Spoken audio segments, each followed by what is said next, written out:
Welcome again, everyone, to another evening of the Sunday Wrap Show. We missed out on giving the Crows a spray last weekend, but they're not going to be that lucky this weekend because we're all systems go here and ready to rip them apart. Joining me tonight, in the absence of Nicky, we have Macca. How you going, Macca? Well, I'm pretty good, mate. The team was absolutely shit house, but I'm okay. Yeah. A fair bit to talk about, I reckon. Oh, yeah. Look, there is actually a lot to talk about. I'm very concerned at the moment. Well, yeah, after such a promising start, it's amazing that it's all turned to shit so quickly, really, isn't it? Oh, yeah. No, it's gone to manure. Yeah. Anyway, such is life, and we will crack in just a minute. Don't forget, you can follow us on the Spreaker chat channel if you're listening to us through Spreaker, www.spreaker.com, user AFL Crowcast. And let's have a look at the weekend's results first of all, Macca, before we start ripping into people. Away you go, mate.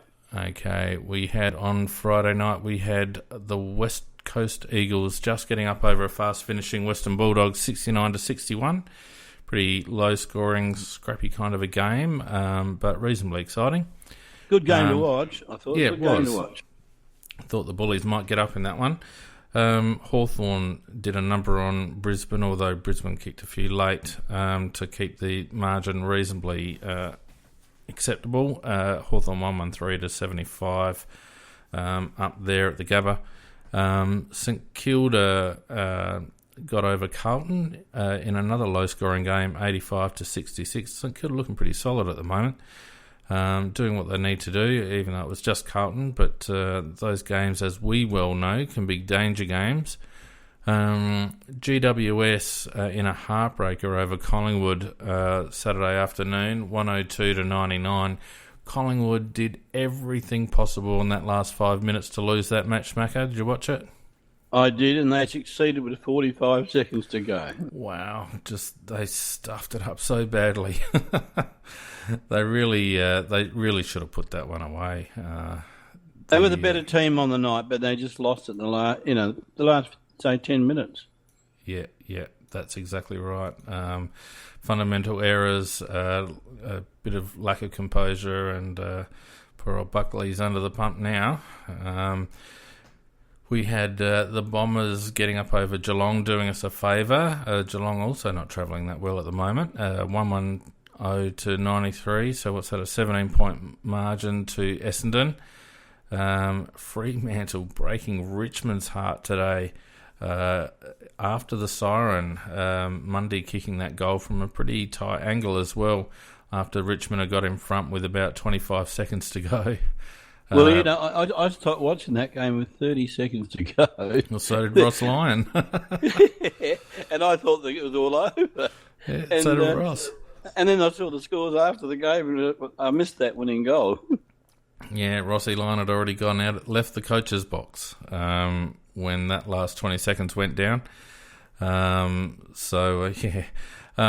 Port did a number on the Gold Coast up there in Shanghai at Jingwan Stadium, 110-38.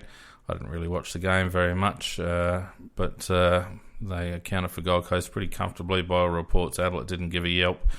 Not many of the other Gold Coasters did by the looks of it, and Port got their inaugural match up there off to a winning start, Ebert winning the best player on ground after having a kid during the week.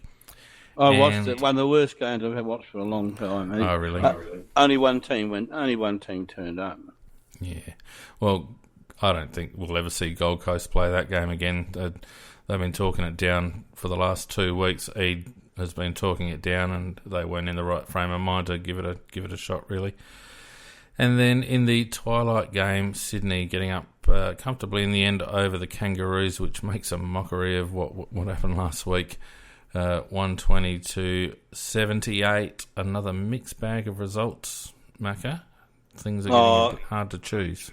A bit of a tipster's nightmare, but I actually have been tipping relatively well the last 2 weeks because I've been tipping all the upsets. Yeah, it's not a bad strategy. Yeah, because, there's some that just you would have thought that straight out it won't lose. But the 50-50s, or not 50-50, the 70-30s, I've been going a few of the 30s and getting them up. It's starting to take a different shape, the ladder. I mean, you've got a team like Sydney which was down the bottom, Norton 6, and it's won its last 2 and starting to look like a footy team again. Yeah. And Port Adelaide Port Adelaide are playing pretty good football at the moment. They're very, very physical, and I wish we were playing as physically as they were. Fremantle are one of the surprises of the season. They've won, I think that's their 4th win, isn't it? That is. No, their 5th win. They're just outside the 8 on percentage. Well, the 5th win, right. So, I mean, they've really done...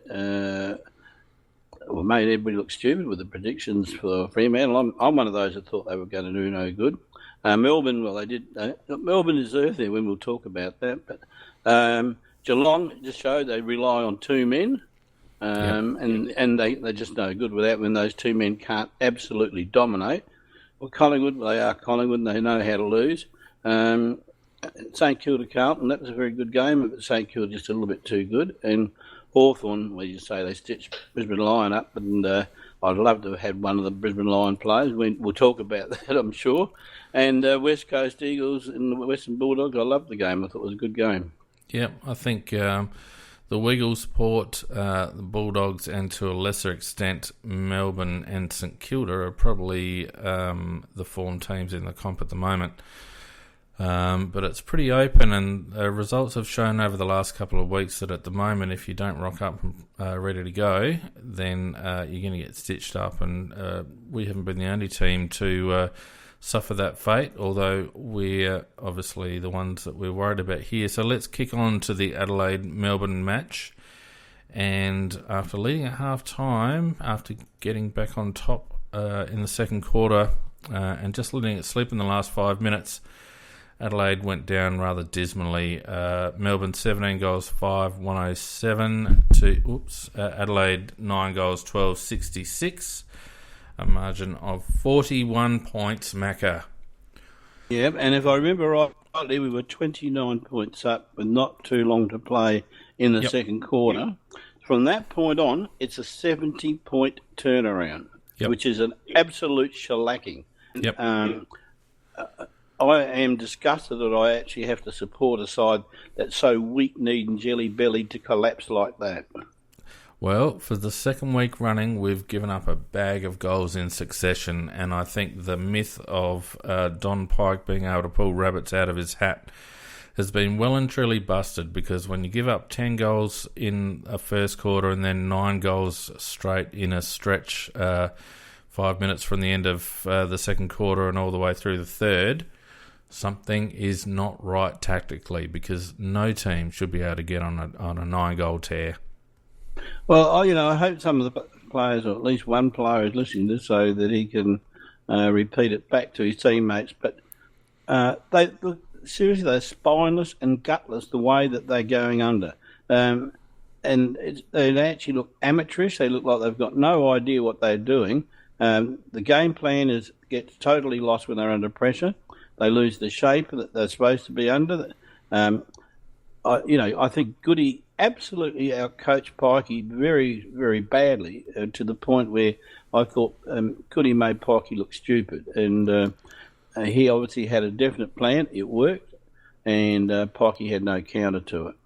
Well, the thing is, Goody didn't have to think too hard about it, because their strategy was fairly simple, and it basically mirrored what the Kangaroos did the previous week. Get a couple behind the ball, sit on Sloane, and make sure that your intensity is up around the contest.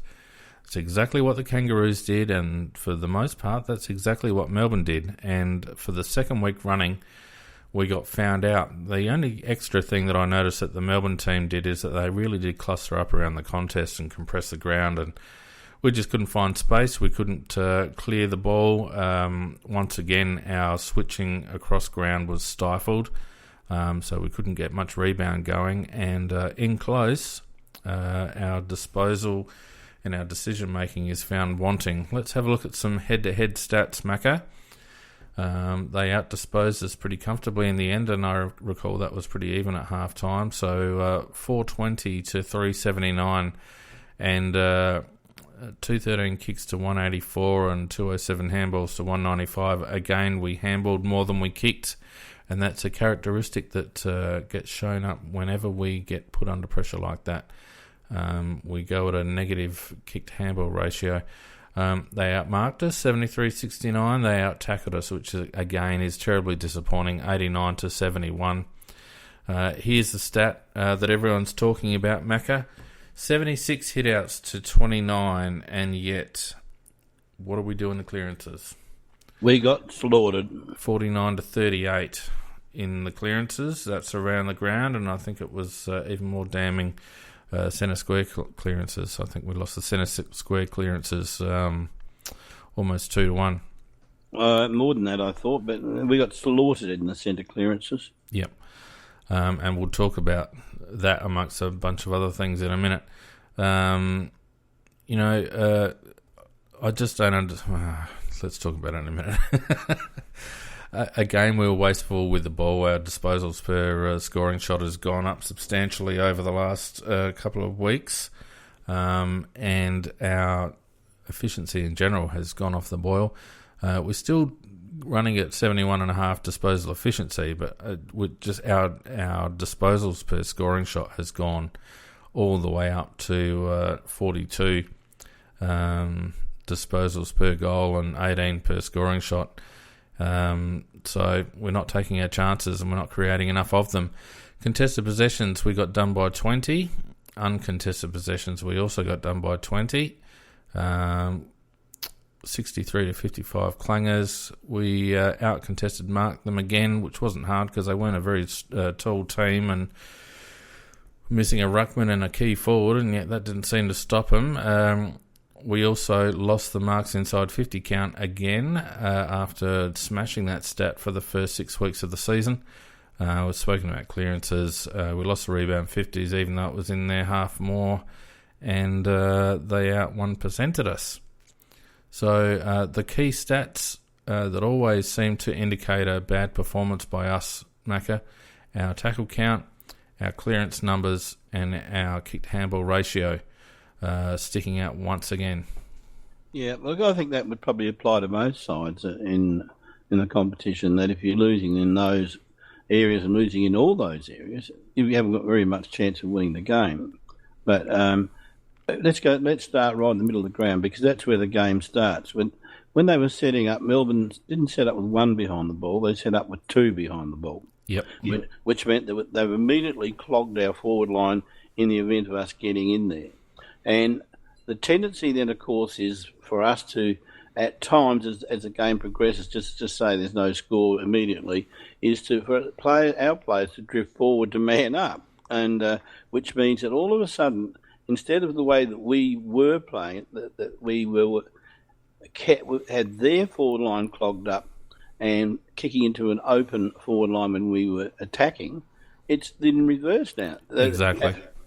Our forward line is absolutely clogged, and when they kick it out into their forward line, then they've got an obviously plan of the way they do that too, and who's going to be the runners.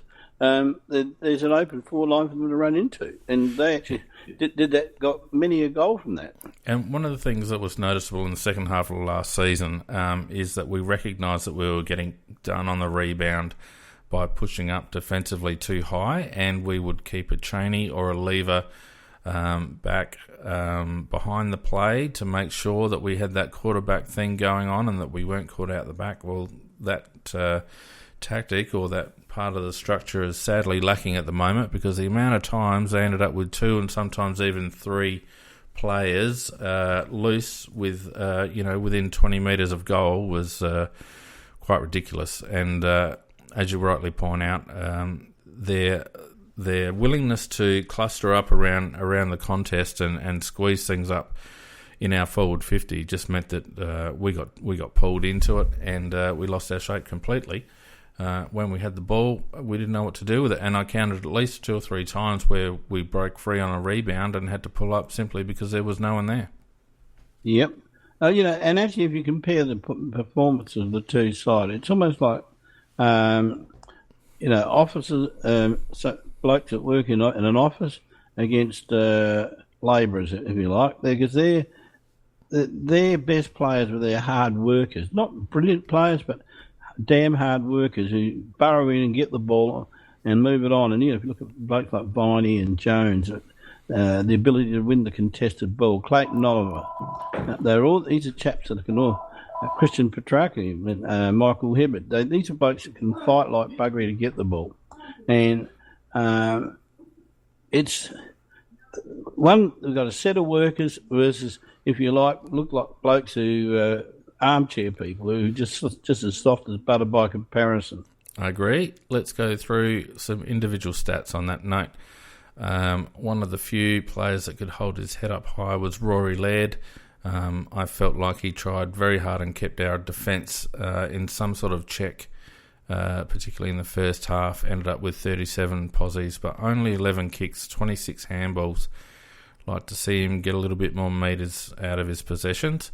Against that, though, he was actually trying to create some movement out of his teammates. And look, he can hold his head up high because even in our two debacles, he's been our best player. Yeah. And he's only a little stump, and yet he can fight like hell for the ball, and he takes overhead marks when you wouldn't think he would. So some of the other players should just have a look at little Lairdy and copy him. Yeah, I will say though that Laird can get into the rhythm of giving the first give by hand, and our strength when we're moving the ball well is that we gain yardage quickly with long kicks, and that's been completely eradicated from our game in the last couple of weeks. And sometimes giving a handball for the sake of it is not the best option, unless it's releasing a player. And unfortunately, a lot of Letty's handballs actually wasn't releasing a player necessarily, not necessarily his fault. But that was the outcome. But he had a good game, 4 marks, 2 tackles, 13 contested possessions, went at 86.5%. Which probably is a consequence of handballing it so much. Had a couple of clearances and 3 rebound 50s. Did all he needed to do, and we'll talk about this in a little while, but I want you to consider the possibility that perhaps he's a candidate to go into the midfield rotations, Macca. He had a couple of turns in there. I know, but he needs to be in the midfield rotations, not playing a cameo. I think we'll talk about that later. Anyway, Matty Crouch, 15 kicks, 14 handballs, 29 touches, took 2 marks, 3 tackles, 5 inside 50s. Only 9 contested possessions. Again, for the second week running, he had less than double figures in contested ball. Went at 72% disposal efficiency, only the 3 clearances as well. Thought it was a bit of a nothing game from Crouchy, to be honest with you. He doesn't get a great big tick, but he doesn't get across either. So he's just sort of sitting in the middle there, where he won't get blistered like someone will get blistered, but he's still got to do better than what he did. Yep. A midfielder that cannot kick a goal on the run from 45 metres out under no pressure, and cannot even make the distance is a real indictment on his ability to kick the ball, don't you think? Yeah, he just needs a slight correction with his kicking action, because he gets slightly underneath the ball and lifts it a little bit too high. Well, that's because his ball drop comes from his chin. Like, his ball drop is horrendous. He does that big loop-de-loop and drops the big it from... massive, yeah. The big massive wind-up, yeah. Yeah, Tex does it a bit too. And it actually does always can affect your kicking style, and he does get a little bit underneath it and lifts it too high. Yep, but no excuse not being able to kick goal from 45 metres out. He should have put it 10 rows back. Brodie Smith and... let's talk about Brodie first. 16 kicks, 10 handballs for 26 posies, took 5 marks, kicked a goal, 1 tackle, 4 inside 50s. Only the 8 contested. Reasonable disposal efficiency. 5 clangers though, turning into a bit of a clanger king, and I was unlucky not to win Game of Crows this week, because I had him for clanger king, but Brad Crouch and Rory Sloane beat him to it. Only the 2 clearances. I didn't think he was our worst Smith, but I think he's another player that struggles in tight, don't you?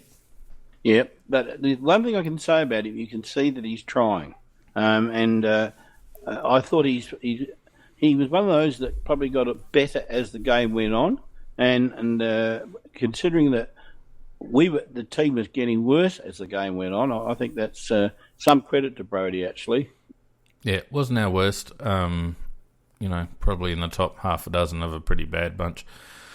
All right, let's talk about Brad Crouch. 8 kicks, 18 handballs for 26 posies, 2 marks, 3 tackles, 2 inside 50s, 14 contested possessions out of his 26, but only went at 61.5% disposal efficiency with 6 clangers, but he also had 6 clearances.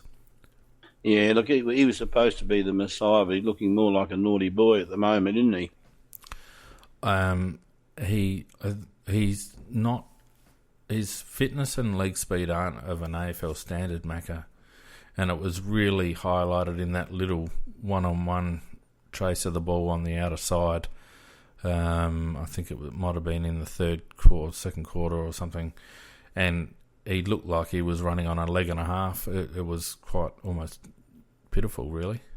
He made a comment. I heard him in an interview say that they actually praised him on his game, and I thought, you bastards, you're lying. But he actually said that he was relatively happy with his game, but he said that he knows that he's got to improve his overall fitness base and leg speed because he missed a lot of the pre-season, and that he's hoping to improve as the games go on, something along those lines.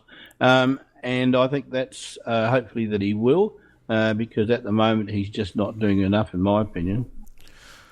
He didn't miss a lot of the pre-season this year.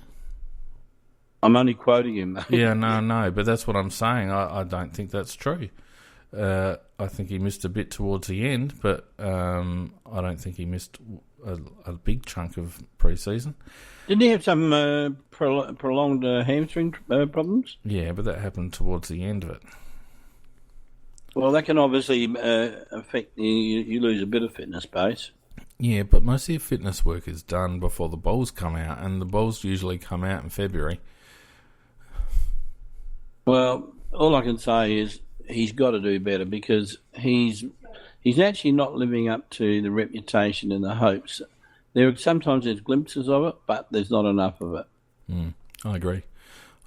If we had midfield stocks, I'd be dropping him, but I don't know whether we've got enough cover at the moment.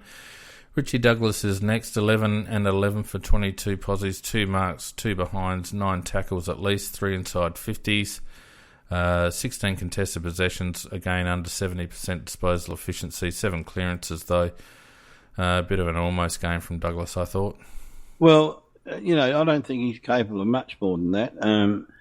At least I think one thing that's very, very clear with Douglas is that he's busting a gut. And, maybe it's not good enough on occasions, but with what we've got at the moment, I'm not going to actually attack him because at least I can see he's trying. Yep, I agree with that. He's putting in. He's probably, topping out or capping out on his output, but I'd like to see him use the ball better. He's been in the system for a while now, Mako. And he should be using it better. Yeah, I agree with that. But, yeah, not the worst, but by the same token, he's a senior midfielder, and I didn't see him giving Sloaney much cover. Rory Atkins, 21 disposals, 15 and 6, 4 marks, 2 tackles, 5 inside 50s, only the 5 contested possessions, and I reckon that's generous. At least his disposal efficiency was up over 80, 3 clearances. I thought it was a piss weak game from Rory Atkins, to be perfectly frank. Soft as butter. He's a very talented individual, Rory, and he has to learn how to go in tougher for the ball. Well, I'm a bit each way on this one, Macca, because there's a couple of players in our team that you know what type of player they are, and Atkins is one of them. He's an outside creator. Now, you can't expect your outside players to be hard units in the contest. As long as they're composed with ball in hand and they make good decisions and they're doing their job. And whilst it is a very soft game from Atkins, he's not in the team to get contested posies. I mean, every player has to go when it's their turn, but I think there are other people more accountable for this particular result. I think all our outside players struggle when we're not getting inside ball, and at the moment we don't have enough players getting inside ball, so I think Atkins struggles a bit with that. That said, I don't think Rory goes every time it's his turn to go. Yeah, I think what you said is very valid. The point I'm referring to really is even the outside players do get caught probably at least 6 to 8 times in a game where it's one-on-one them versus somebody else, and that's where I didn't think Rory shone at all. Don't disagree with that. Lukey Brown, 7 kicks, 13 handballs for 20, 3 marks, 8 contested posies, 6 rebound 50s. I actually thought he started well, but I thought his second half was shit. Well, he's just, his judgment and his disposal weren't up to his usual standard. He made some real clangers. He did. Lacked composure. And some again, we've seen it for 3 weeks running now. Confusion in the back lines again. At the last line, that one that sticks out to me is when Brodie Smith went back with a flight, and oh Jesus! I mean, that was embarrassing. There was another one when Cam Pedersen basically stepped through 2 of them and ran into the open goal, and it's like, what the hell? Anyway, I wish. I just wish your memory wasn't so good. It was painful hearing those 2 again. Yeah. Those two instances made us look like an amateur league team. Yeah. Now, I'm not going to run through all the stats, but give me your thoughts on Millerer. For considering that we got slaughtered like we did, he did quite a few good things, and he actually got 20 disposals on, which is up on his usual average. So he is a dead set outside player. He did a few nice twists and turns. He's got to do better. But he's a young lad on the way up, and I think the more we play him, the better he'll get. Same category as Atkins for mine. We're never going to get a hard unit out of Millerer that knocks up getting contested possessions. And I felt again he fades out of the game when our inside players start failing. And unfortunately, because we've got a fair few outside players, they become a bit of a liability. It's almost, we're starting to push shit uphill when half the team is waiting for the ball to come out. And he's one of those. Tommy Lynch shouldn't have been playing, in my opinion. No, definitely not. Didn't look like he understood what was going on half the time. Only had the 16 possessions, took 5 marks. Which is his go, of course. 3 tackles, 4 inside 50s. Only the 3 contested possessions, but 56.2%. And again, trying to pull off the Hollywood passes into the corridor that are so low percentage. And I wish someone would punch him in the face and remind him that he's not that good. Well, if they're going to do that to him, they should line up about 10 others, because the idiotic passes in the centre when it just wasn't on. You just can't go for it at times. It's the ideal thing to do, but sometimes the opposition shut you out of it, and you can't attempt it with about a 3% chance of pulling it off. You just got to kick to the safe place. But Lynch thinks he's Peter Dacos, the way the decisions that he makes, because he tries to kick bullet passes around his body when he's off balance, coming back off the mark and stuff like that. Like that, it's low percentage, and I think his performance and attitude is indicative of the team's mentality at the moment. Just not doing the percentage players, just not doing the foundation things that actually got us to 6 and zip. And Tommy Lynch he's a very important part of our team in terms of our structure. But if he's going to start doing that, then his head drops and people lose confidence in him during the game, and he just falls out of it. And those turnovers are costly because everyone's run forward of the ball. Jake Kelly, I thought he struggled manfully, but I still don't. I still think he's only holding a place for Cheney when he comes back, and maybe it's an opportunity to give Mr. Duday a go. Let's talk about Andy Otten. Go on. Have you say about Kelly? Well, Kelly, at least, I think you said it well. He struggled manfully. No, you'd never criticise this guy for a lack of effort. No. Maybe a lack of ability, but never on a lack of effort. No. Let's talk about Andy Otten. A lot of people on various social media giving Andy a fair bit of curry. But I tell you what, I'd take 10 Andy Ottens over Josh Jenkins at the moment. Oh, Jesus. Wait till I get to Josh Jenkins. Andy Otten, the one thing I've got against Andy, and the only thing I've got against Andy, is watching him run is like watching treacle slowly roll down a table, something like that, because he's just so slow. Mm-hmm.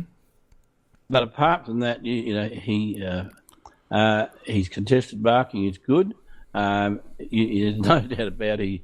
He reads it very well and he uses his body very well, but it's his lack of leg speed which gets him into trouble.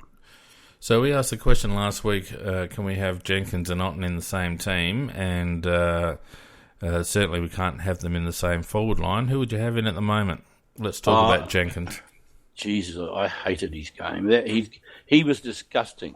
Honestly, disgusting is the only way. And Josh, I hope you're listening to this, because I would say that everybody that was at that game, and watching on television, you gave them the shits. You really would have given them the shits.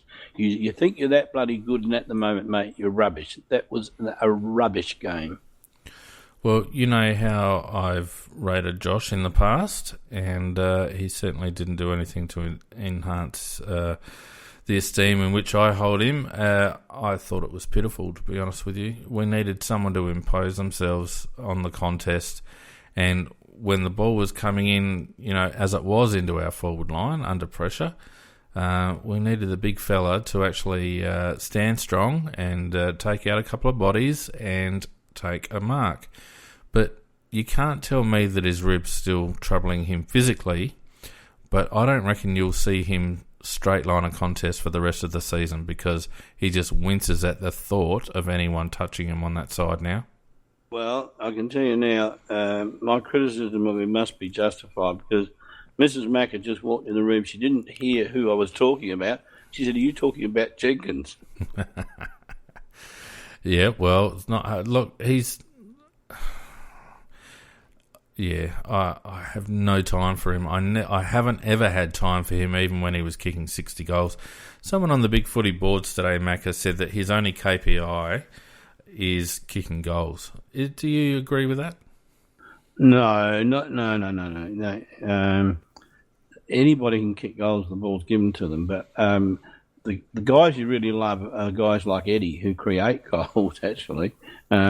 But Jenkins, you don't expect him to create it like Eddie did, but he can create them for others too by, using the body as a battering ram and going up the ball. And he doesn't even need to be using it as a battering ram. He just needs to contest. The old standard of, bringing the ball to the front of the contest, that sort of stuff. Clearing a path for a small, providing a bit of chasing and pressure when the ball's going out. He's supposedly one of the faster teams in our squad, and yet the only time you see him put the afterburners on is when he's tracking back to get a Joe the Goose over the top.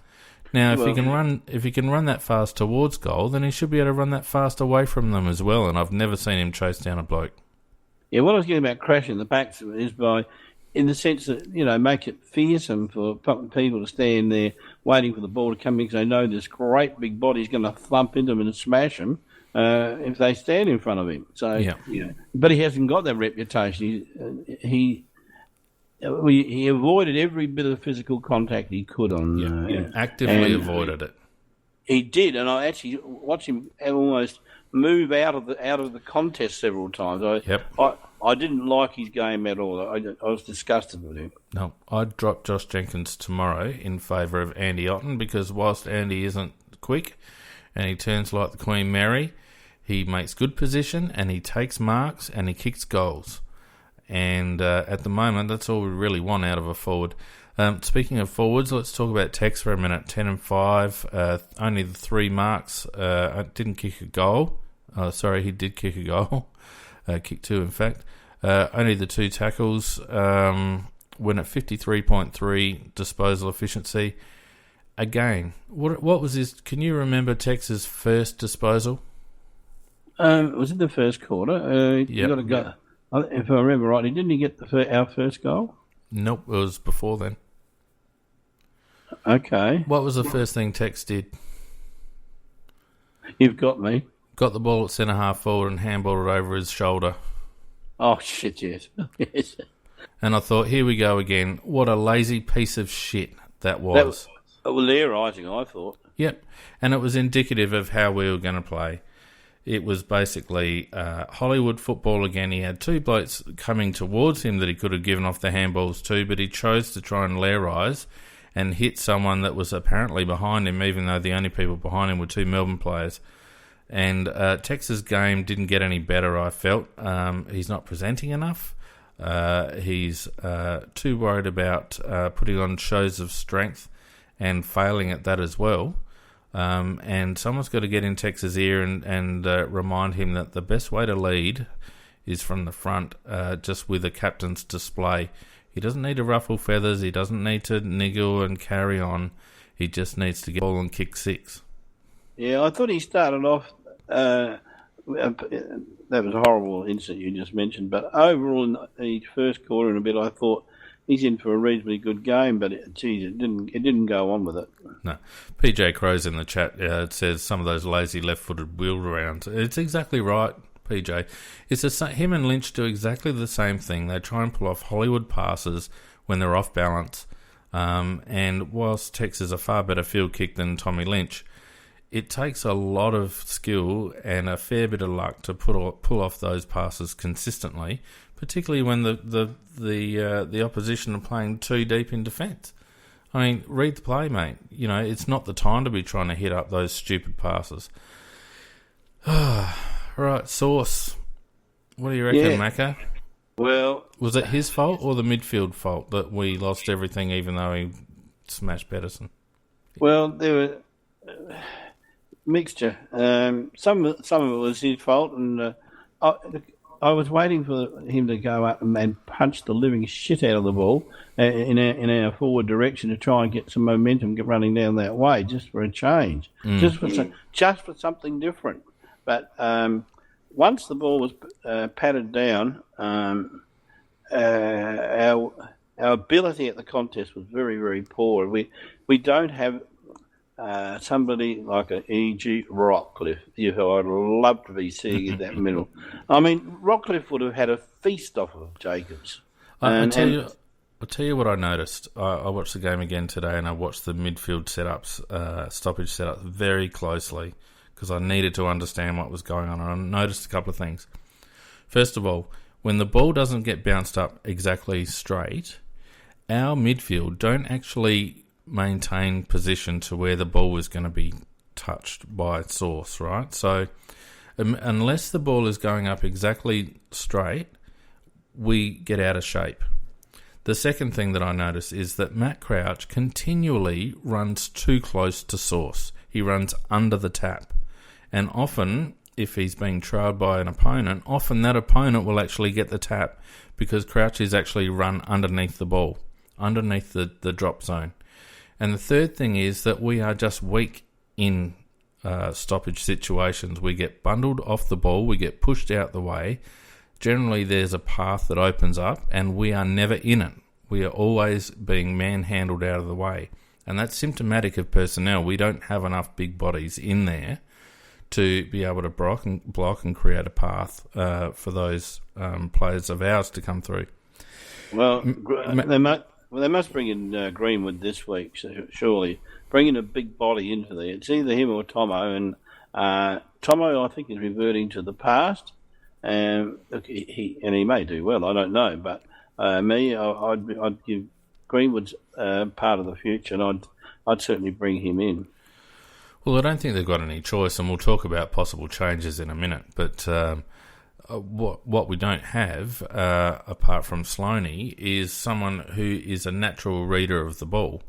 Even a guy like Eddie, and as much as I like Eddie, and he does some magical things, Eddie also is looking to do the magical all the time instead of just doing the high percentage stuff some of the time. And whenever Eddie's in the middle, you'll notice that he's always trying to flick the ball with one hand and all that sort of stuff instead of just running through the path of the ball and taking it out.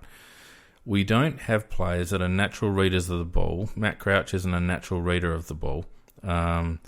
And therefore, Source could get 60,000 hit outs and would still lose contested possessions and clearances. And we must have gone into this game knowing that they would be trying to shark Source, because that's what they've been doing for the last 3 or 4 weeks since Gawn's gone down. So surely we trained during the week to try and counteract that, but obviously not. Well, if we do, it was wasted. But I don't think you can really blame Jacobs, because... No, I don't think so either. I think you can to a degree, because sometimes he seems to just tap it where it's the easiest spot to tap it. But it's up to them. You know what it's like, Macca. It's up to the midfield to get to the drop zone. And if the ball gets bounced up at a certain angle, you can pretty much tell where the ball's going to get tapped if Source wins it. Well, I was a midfielder, and so, you have a relationship with your ruckman, and, you have your signals, you have your spots where you want him to hit the ball. And I've got no doubt that poor old Jacobs was hitting it there 9 times out of 10. But unfortunately, they knew where the ball was going as well, and they were so much more physical and so much more hard-nosed at the ball. As I said, working class, roll up the sleeves and get in there and under, and they just bashed us out the way. Well, that's what I was talking about, Macca. We are often second to the contest in those situations. We don't have enough physicality in the middle, and if you watch our centre clearance work, either from that game or the North game or games in the future, you will see that often we trail our opponents into the ball. The only bloke who doesn't is Matt Crouch, and he tends to run under the ball, perhaps in an effort to get away from his direct opponent, and as such, often Source will tap it over his head. So a lot of work to be done in the midfield, and can we... I don't want to get into this conversation now, but the constant in our midfield over the past few years has been Scott Camporeale, and perhaps it's time for the club to have a look at that situation. I don't know. He can only do so much. There are players out there who are supposed to be getting the ball, and when you've got a dominant ruckman and you still can't get the ball, there's something wrong with you. Well, that's true. But you'd like to think that they're getting coached to do something and they're just not doing it. All right, let's talk about our Brownlow favourite from 2 weeks ago, because it concerns me. 2 things concern me about Sloaney. First of all is that he gets no cover from anyone. And second of all, he can't seem to use his own attributes to break a tag. 3 aspects to this. The first one is absolute sheer disappointment in the team that they don't come and protect Sloan, that they don't. I mean, we see other teams run into people and bash them and hit them hard and knock them around, and let them know that this is not all one-sided, mate. You want to dish it out, we'll dish it out too. That's point one.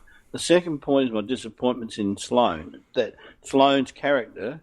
No, it's not his character, because he's not a weak-kneed person. But he's not... Somehow he's almost half surrendering to the fact that he's got this creature that's making his life difficult. Well, good midfielders have been putting up with this since time immemorial, Rory. And they end up still getting 30 possessions for the day because they work a way around it. And that's what you have to do. You can't... The The others should be giving you a little bit more protection, but you've just got to work your way around it. Don't underestimate the impact of no help from your teammates is in that second point. But anyway, go on. And the third point is with the umpires. I was absolutely fuming after the game because I saw him hit across the head, grabbed around the neck, grabbed by the Guernsey, grabbed by the shorts. I think he should have got probably about 12, 13 free kicks for the day. And I look at the free kicks, he got 1 and 5 against him. For F's sake, those umpires, I would have loved to build them in the guts because, that is just against the spirit of the game. You've got one bloke being manhandled to high heaven, yet you ping him 5-1 against him. There's something wrong with you guys. You must be bloody blind.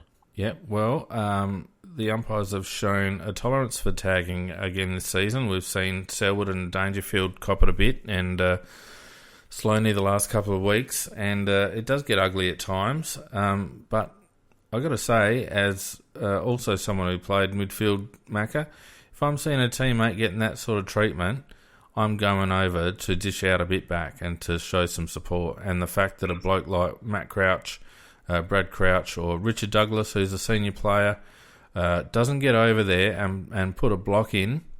Didn't bother Bernie Vince that he was playing with his mates. He was quite happy to do the rough and tumble. But we didn't seem to want to touch him, even to the point where we clapped him off, which I thought was ridiculous. Rory's got to use his engine, I think, more. He's got to gut run a bit more. He would have actually run Bernie off his feet if he'd have run a bit harder.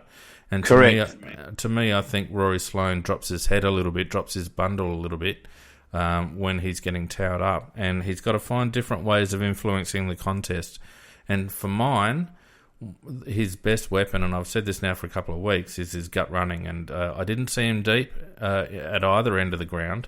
And I think that's what he should have been doing. He was he was moved actually out of the centre and put it on a half-back flank. And I thought to myself, that is a disgusting concession by both the club and by Rory to the fact that you've got your number one man in the centre who can be just shut out of it as easy as pie as that. They just keep at him and they'll take him out of the centre and stick him in a half-back flank. I mean, that's just weak as water. Two things about that, Macca. First of all, it was done in the last quarter when the game needed to be won. So basically we're saying we're going to take our best midfielder out of the contest when the game's there to be won. Correct. Second of all, Don Pike has opted to move Rory out of the play instead of shirt-fronting Matt Crouch and Brad Crouch and Richard Douglas and saying, would you mind blocking sometime this match, please, if you don't mind? Correct. So it's just the easy option. And it might have been a good idea to maybe start Sloaney up forward or down back during the game, but not in the last quarter when the game's needed to be won. Correct. I thought that was a ridiculous decision. Yep. If you're going to do that, something like that, start him. I mean, I don't think he even started on the ground, did he? I'm not sure. I thought he started off half-back. I think they called it that he was starting off half-back. Right. Well, I noticed he wasn't in the middle, and I would have actually preferred to see him in a forward pocket, hanging around the goals, or with license to roam the forward lines. Yeah, he's a bit dangerous. Yeah, and use his attributes. And his attributes are his stamina and his ability to run, etc. So that would have given, and that makes him more dangerous. And whereas we took him out of the play. Oh, absolutely! I was fuming about that. Yeah, and I actually deleted my copy of the game without looking at it. I was that disgusted with the game. But I have a recollection that at one stage I called out to Mrs. Macca, we've only got 3 in the bloody centre. Oh, I don't recall that, but it wouldn't surprise me. It was maybe you probably didn't see DMAC because no one else saw DMAC for the best part of the game. And look, I'm sick of making excuses for this guy. He's had 12 disposals, 4 marks, 3 tackles. 1 contested possession. He went at 58% disposal efficiency. I can't understand why he's still playing in the ones. I just can't understand it. When we were winning games, I could. But at the moment, when you're in this game, where you really need people to perform when the side's under pressure, he hasn't performed at all. He's not in our premiership winning team, Macca, and that's the way we need to look at it, in my opinion. If you're not in our best 22 for a premiership, then you're not playing. You're a fill-in, and at the moment, DMAC is a fill-in only, and it just absolutely blows my mind that he is still getting picked, and if he gets picked next week, I might not watch, because I've had a gut full of it. You'll still watch. Do you know what? Not that this is any real indication, right? But Super Coach points, right? Now, David McKay had 33 Super Coach points for the match. He spent 76% time on ground, right? Jaden Hunt, who got knocked cold, spent 44% time on ground and got 56% Super Coach points. David McKay should not be in our team. He has done this consistently year in, year out. I cannot remember the last time DMAC had more than 22 or 23 disposals, and even that is a rarity. Usually it's around the 15 to 18 mark. He's always second or third into the pack to make it look like he's going in hard, but he's not doing the hard work. He gets brushed aside, he gets pushed off the ball around stoppages. He is no value whatsoever, and you might say the same thing about a Rory Atkins or a Wayne Miller, but DMAC has had 200 games now, and we're not getting any more out of him, and we're not getting enough. Can't argue with you. It was a very, very poor game. The last one I want to talk about is Troy Menzel.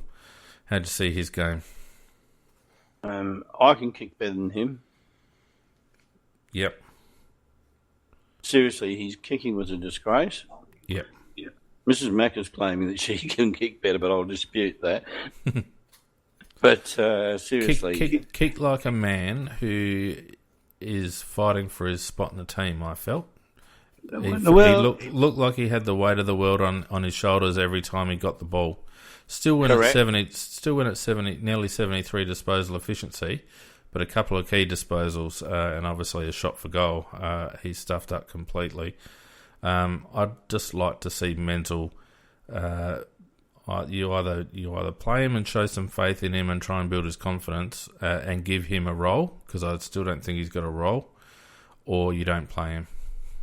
Well, he's got to believe he's good enough too. At the moment, the way that shot for goal was, I had no belief whatsoever that he was going to kick that. I said to Mrs. Mack, he's going to stuff this up. I'm sure of it. And he just didn't look like a guy who really wanted to have that shot. No. I remember when I used to play, I was a greedy little pig who loved to have a shot for goal. And if you saw me having a shot for goal, you'd say, that bastard always thinks he can kick it. I didn't always kick it, but I believed I could every time. Yeah, but how would your confidence have gone, Macca, if you got traded for a second-round draft pick after having been one of the quote-unquote glamour forwards for your previous team, and then spent the next 12 months trying to break into a side? I mean, I can understand why Troy Menzel's confidence is shot, and he's very much a confidence player anyway. I felt his defensive work was solid. I felt like he was one of only half a dozen players in our team that was actually making an effort and trying to lay a tackle or trying to go in hard. So I couldn't fault his effort, and I'd like, as much as we can't afford to carry players, it's ridiculous that we've wasted so much time and picks and all the rest of it on Menzel for us not to give him a run of games in a row. And I'd be inclined to drop Charlie Cameron, who is obviously carrying an injury, and play Menzel in Cameron's role for a couple of weeks until the bye maybe, and see how he goes. He hasn't got a lot of pace. He's not slow. He's not lightning quick either. No, but he's quick enough. One thing I'll say, he's not. He's definitely not frightened. That's the one thing. I mean, no, he's not. He did actually play a bit of a working class game in the sense that he got down there and got dirty, and it mightn't have gone as good as it could, and it didn't go as good as it could. But I'd like to see him given a run of games to see if he can actually then start to piece it together. And then you're probably right. He's probably got no confidence, and that showed with his shot for goal. He's certainly got a lot of belief. And maybe if he does get a run of games, then maybe he will develop belief. Yeah. And just to round off the individual stats, here's a telling stat for you. Jack Viney and Clayton Oliver had 22 tackles between them, Macca. Our best tackler was Douglas with 9, but no one else had over 3 tackles. Curtly Hampton had 4 tackles, but no one else in our midfield, apart from Sloaney, had more than 3 tackles. Sloaney had 12. Yeah, that's one thing that Sloan did do. He did tackle. Richard Douglason is always a good tackler too, by the way. But Viney and Oliver, they are damn good midfielders because, again, Viney is definitely he's not classy, but he's a worker, isn't he? I mean, he just works his ass off, and you got the ball, he's going you. If you haven't got the ball, he's going the ball. And same applies to Oliver. Oliver, he's a handball king because he gets the ball in the very tightest of situations and whips out handballs. But sometimes they're good, sometimes they aren't good. But he's good value because he gets balls where you shouldn't get balls. And if he can't get the ball again, he'll tackle. Yeah. And our midfield is just so piss weak by comparison. Yeah, they are. It's as simple as that. I mean, Viney had 7 clearances and 12 tackles in 30 disposals and kicked 1 goal, 1. Clayton Oliver had 10 tackles and 9 rebound 50s. Reading the wrong person there. 4 clearances. Nathan Jones had 6 tackles. Petraka, 5 tackles.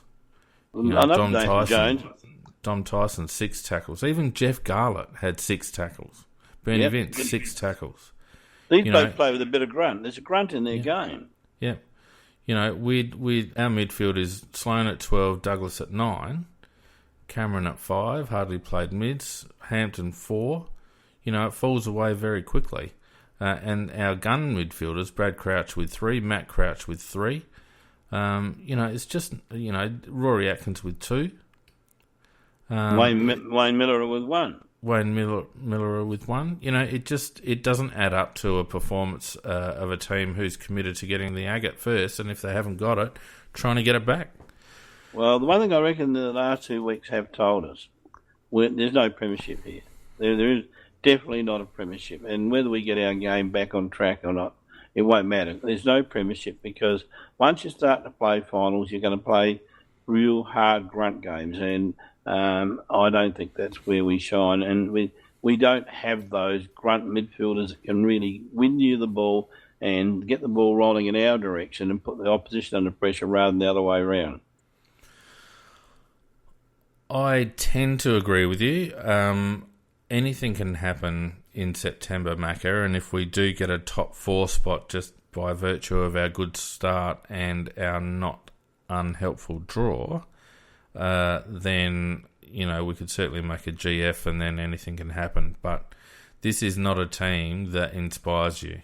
I've lost faith. I had after these 2 long stretches where we got 10 goals the first quarter against North Melbourne and 70 points against Melbourne, we were not champions.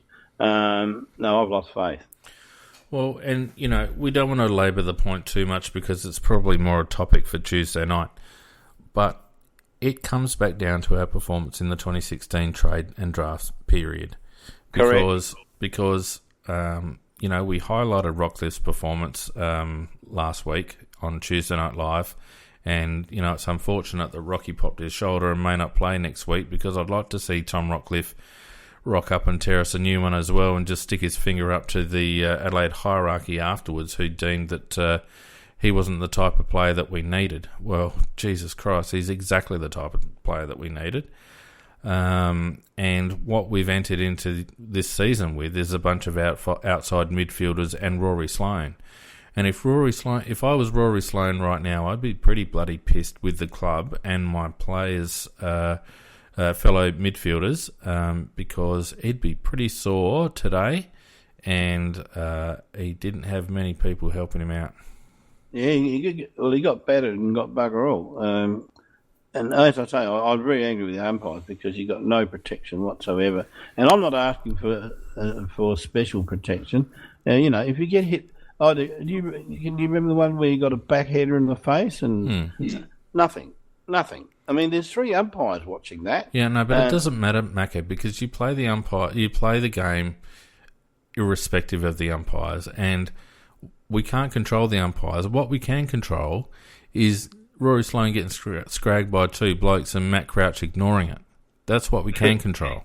Correct. I can't argue with that, but I'm just saying, I made the point out that I was disappointed in 3 directions: one our own players, one Rory, and one the umpires. Yeah.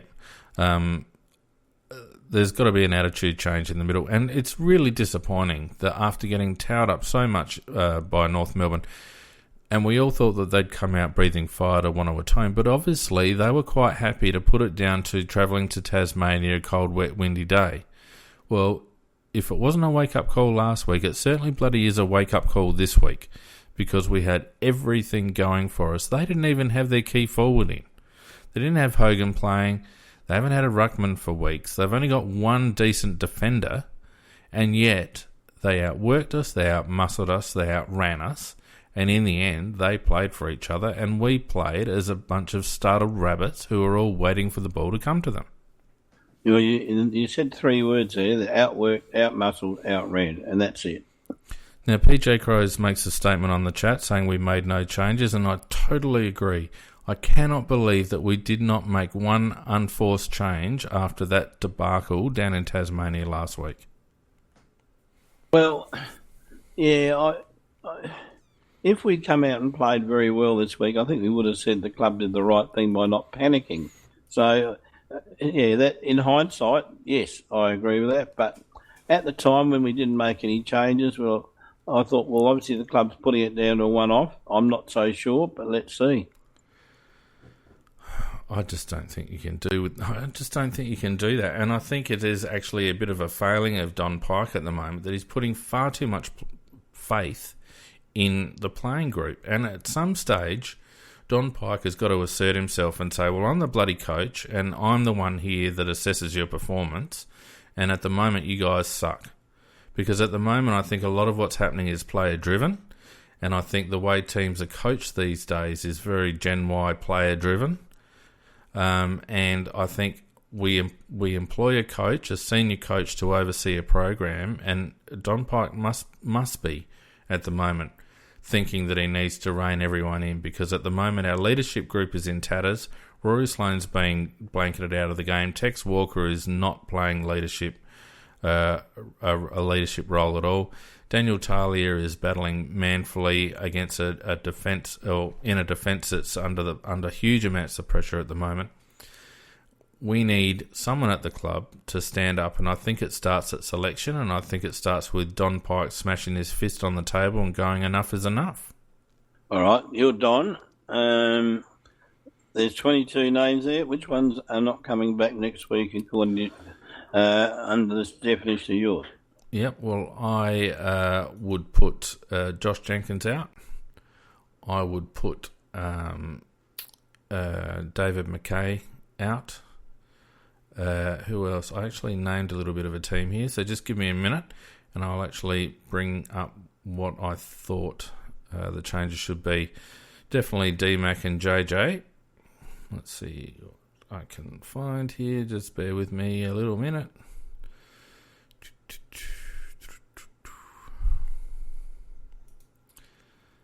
While I'm finding that, who do you reckon, Macca? Well, I can't argue with the 2 that you said, actually. Jenkins is really just to sit him on his arse and let him know that we expect a lot better than what he's given us, and accepting the fact that he's had an injury, it still doesn't alter the fact that if he puts his hand up to play, he's going to go in there and get the ball physically, not just, as you say, just seagull at the back of the pack. And with a body his size, if they're not using it, well, they're no good to us. So you put somebody else here that will. Agreed. So he's got to get at least one there, even if it's just to say, Josh, you're going back there. You better show us that you can earn your spot back. Agree. And McKay, his last 2 have been terrible. I mean, he was going reasonably well and passably well, and you had the lash ready, waiting for him to make his mirrors, to whip him, because you knew they'd come. Well, they certainly come in a lump, and his last two have been poor. Yeah, just on JJ, I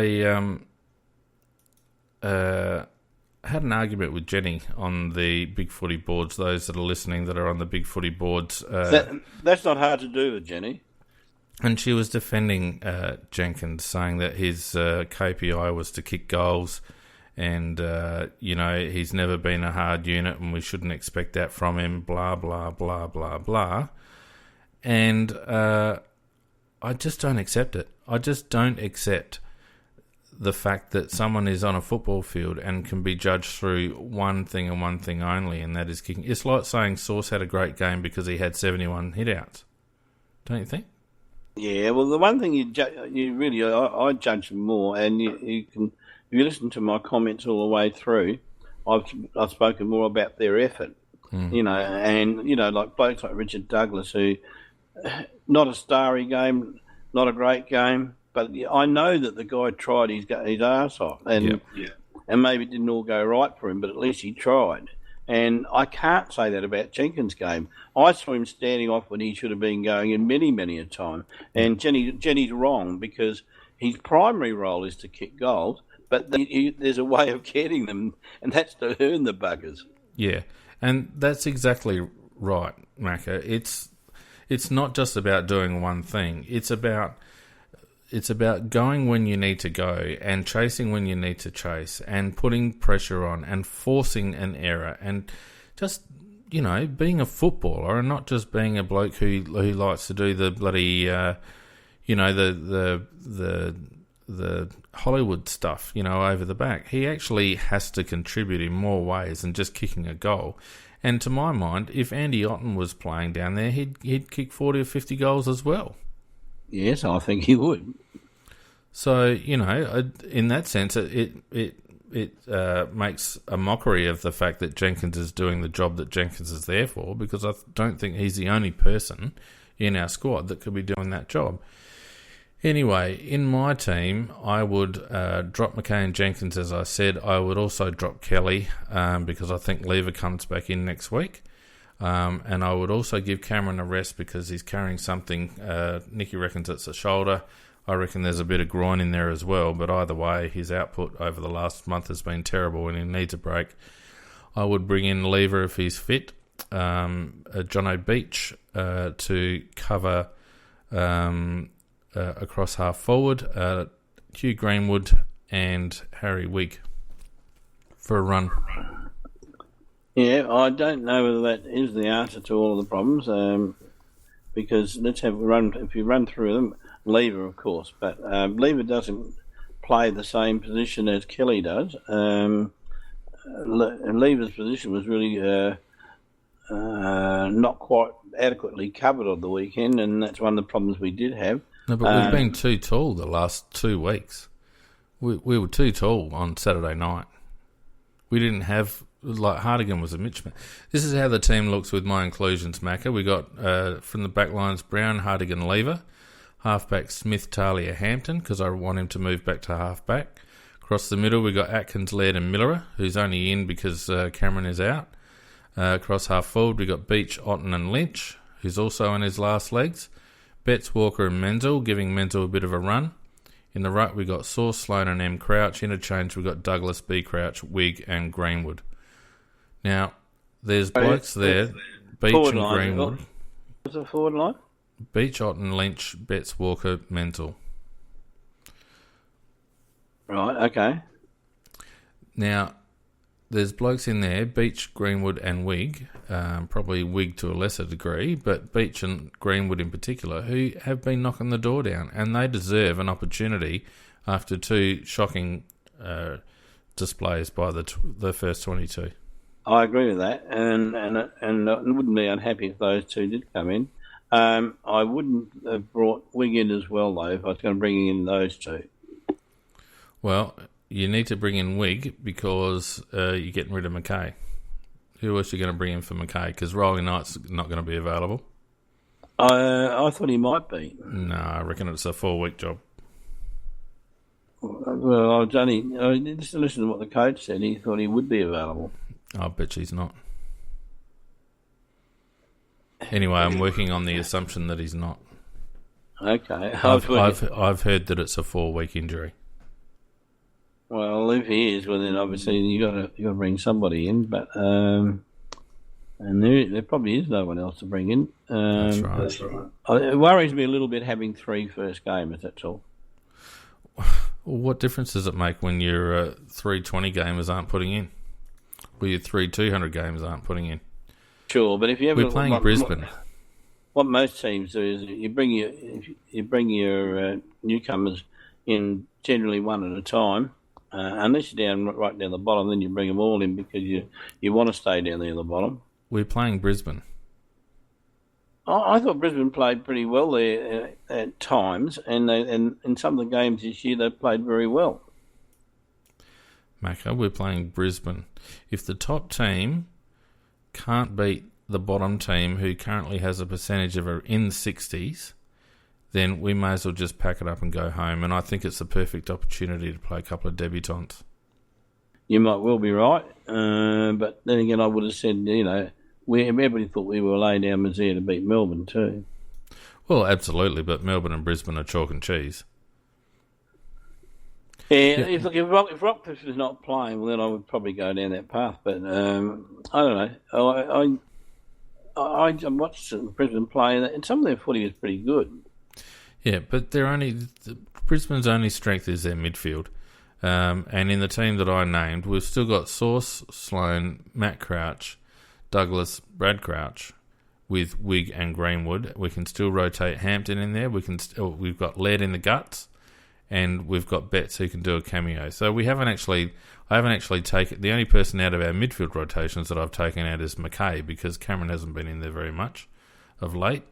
So I've only taken McKay out of the midfield rotations. And so we've got our first choice, as it stands, midfield rotations up against Brisbane's midfield. Brisbane don't have much else apart from their midfield. So if our mids can't match it against their mids, it's not because we've made 4 changes. It's because our first choice midfield aren't up to it. When you say they haven't got much, I tell you, they've got a very, very promising guy up at full forward. Yeah, but we've got an All-Australian full-back, Macca. I know. I'm just making that point. That's all.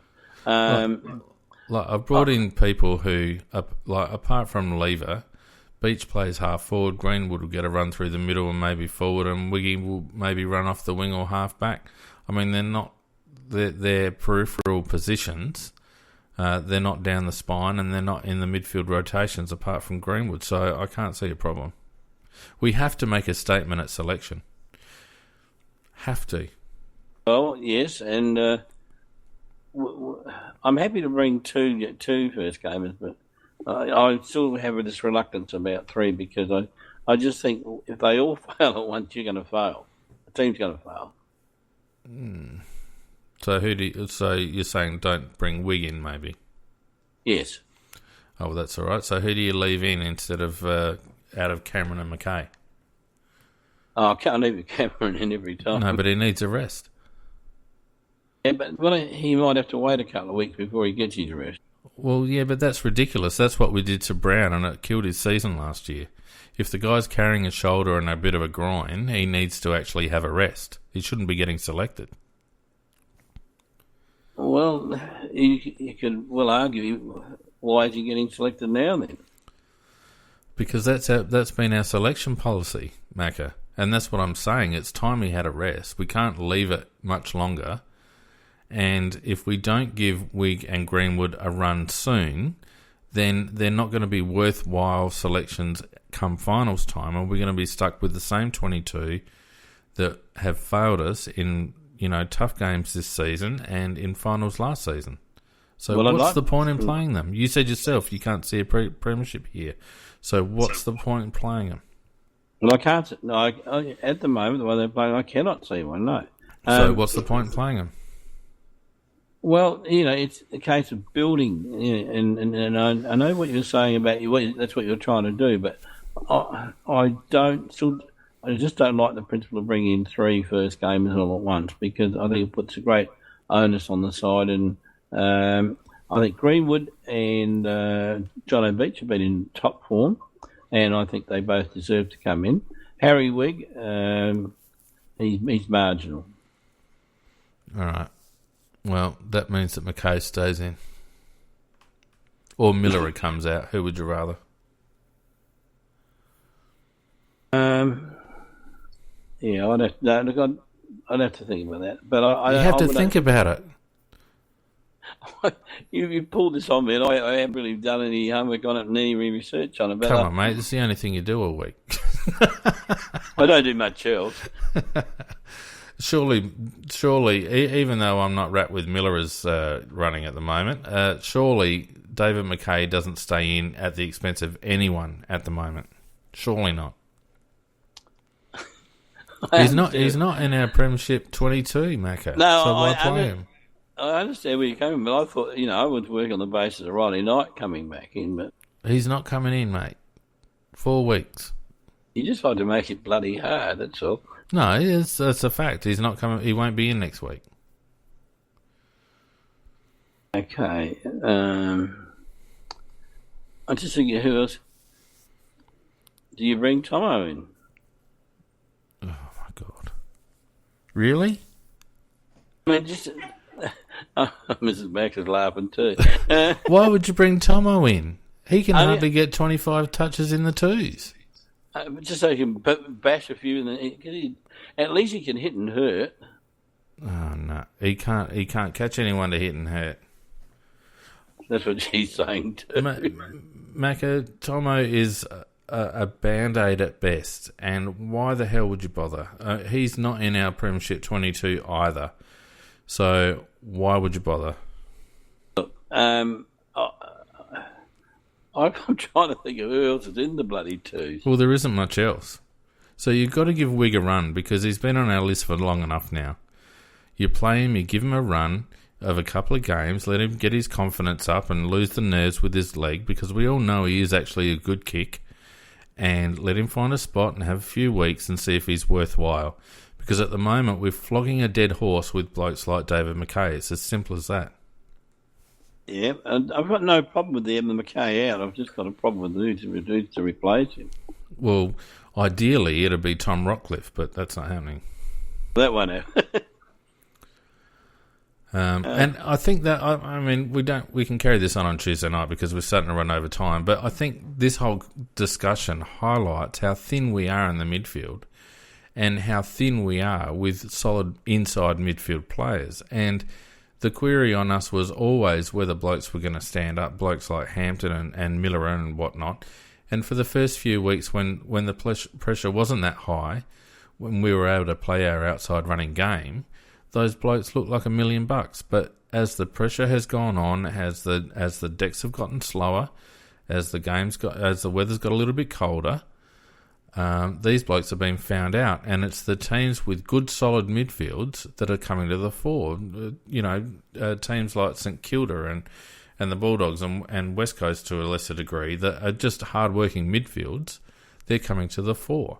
Correct. And we are falling away as a consequence, and Don Pike needs to put his coach's hat on and come up with a plan, because as it stands at the moment, this is starting to look like Sydney semi-final 2016, and we all know how that finished. And I can see us dropping out of top 4 contention if we don't right the ship pretty quickly. And, we might paper over some cracks with Brisbane next week, but we've got a couple of tough games coming up against teams that we may not have rated 6 weeks ago, who are now all of a sudden in calculations. Correct. So I can't see the point in pussyfooting around, mate. I think we've got to make some hard calls. Well, if you are going to do the 3 in, which, as I say, I don't like bringing in 3 in, 3 unplayed at this level players at once. But if we are going to do it, okay, this would be the game to do it. Yeah, and I guess that's my point, that never are you going to have a better time than to bring a few in and to rest a couple of blokes. And to me, Cameron is a candidate to rest because he's just not, his output is down. He only had 5 and 5 again on the weekend. So, he obviously needs a break. We've got Brisbane next week. Then we've got Fremantle, who've been playing well, as we spoke about earlier. And then we've got Collingwood, who've been pushing sides before, and then we've got St Kilda, the last game before the bye. Now, we could lose 2 out of those 4 quite comfortably.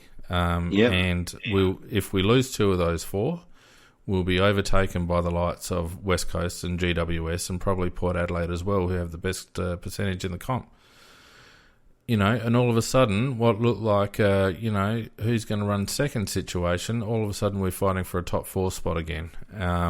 We need to find these players out now so that we can actually hit the second half of the season with some sort of a plan.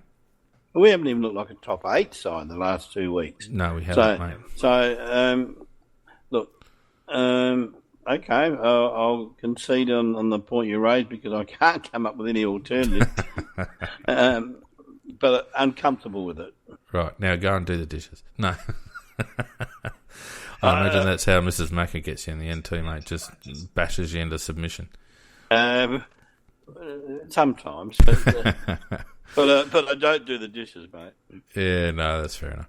All right, well, look, we've prattled on for an hour and 20 minutes, mate, and it did deserve a good long discussion, and I think we've pretty much done it to death for now. Thanks to all those who joined us on the chat. Some very good comments in the chat from Vardy and J-Mac and PJ and, a few others that have been in there as well. So thanks, guys, for joining us. Don't forget, you can listen to us again on Tuesday Night Live. I did message Peter before to see whether he wanted to come on tonight, and he was very disappointed in declining because he has a bit lined up as well. So I'm sure that we'll have another tee-off with Nicky and Peter on Tuesday night, and then Thursday night selection with Scorpus, and then on to the game again. And thanks also to those people who joined me at half-time of the match for the main break. That was good fun, and we'll keep plugging away with that one, and hopefully make it a little bit worthwhile as we get more attuned to doing it. So thanks, Macca, for coming along tonight. My pleasure. My last comment is I would like to see on Big Footy the professionals on there, and there's some very good people on there, who they think should be out the side and who they would bring in their place. I'd be very interested in that because I found I can understand why you wanted some of them out. I just had a bit of a struggle to get it right on the end. So yeah, well, there's a changes thread, Macca. So put your thoughts in there.